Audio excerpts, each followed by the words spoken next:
So let's start first with preparing physical space. In the future, my hope for you, my dream for you, is that you get invited to do private sessions or lectures or workshops, perhaps not in your own office, but in other countries, in hotel ballrooms, on television, wherever it is, but it's not space that you are in control of the energy of. So when we arrive to new space, we have absolutely no idea what went on energetically before we got there. I have no idea what kind of presentation or meeting or class was in this room before we all got here.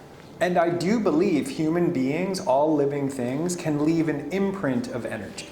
So right now, we were laughing and giggling, and we were saying it's good to see you, and we were reconnecting. So afterwards, a sensitive or intuitive person might come in here and feel things like community and family and connection and higher vibration.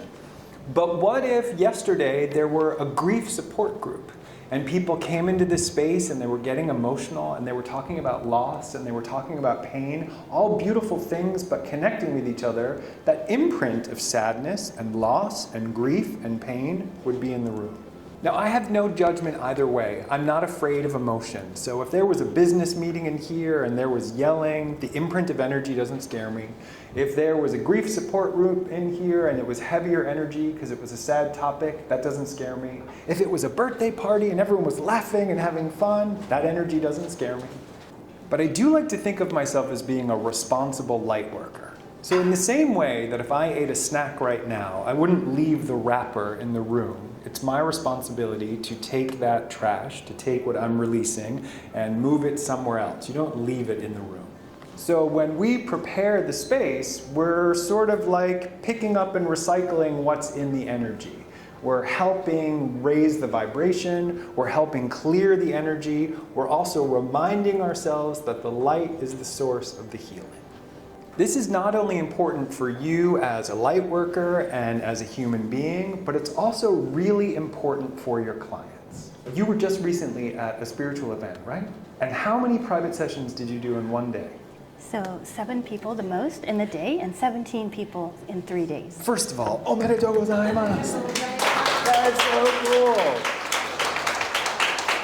But let's talk about that just for a second as light workers. 7 people in one day. 7 different stories, 7 different life paths, 7 different hopes, dreams, challenges, all in one day.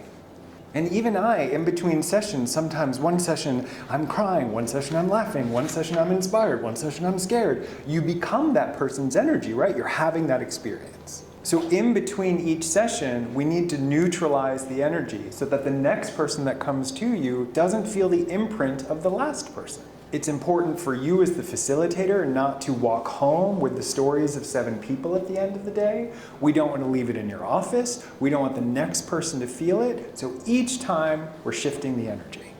So there are a lot of different ways to do this. People use sage, people use crystals, people use visualizations, they can use essential oils. Now I want to give you an example of how I learned something in the past but turned it into my own. I one time had a spiritual teacher tell me that you could light the chakras in the center of the room just like it was a body, just like it was a person. Personally, I found that complicated and I couldn't see that in my mind. So I came up with my own version and I call it the cosmic chandelier. And you may have heard me tell this story before, but when I was younger, when we were growing up in the summer, people would have meals in their backyard. And they would hang this light on the patio that would attract mosquitoes. And while you were eating, you would hear zzz, zzz, because the light would zap and kill the mosquitoes, which is kind of barbaric if you think about it. So the idea was, if you didn't have the light, you might be sitting on your patio eating, and you'd be going like this, killing the bugs, and it would interrupt the meal. So that's kind of what an imprint of energy can feel like. It's like a little bite here, ooh, it's a little overwhelming, it's a little overwhelming, it's distracting. When we create a vortex of energy in the center of the room that is the brightest, the most loving, that attracts anything that does not serve us into that vortex, it literally zaps the energy away. Now I also want to teach you, because I know some of you are hesitant, when I first came up with this exercise, I used to call it the cosmic bug zapper. Which was a terrible way to describe something. You could see in the audience, eyebrows would go up and heads would go to the side, and after the 3rd or 4th time I thought, I need to call this something else. A cosmic chandelier. It's a nicer visualization. That made people smile. That made people understand it. First, another teacher said, you could light the chakras in a room. I didn't really like that so much.